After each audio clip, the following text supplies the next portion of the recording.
It seems as though two of the injured parties from the top of the construction site are now riding away on what looks like a burnt-up moped. Potentially a surviving vehicular aftermath of the incident.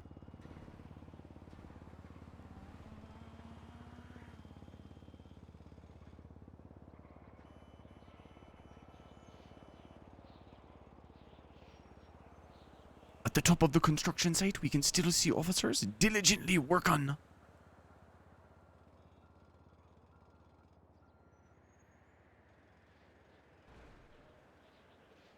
to try and save anyone they can.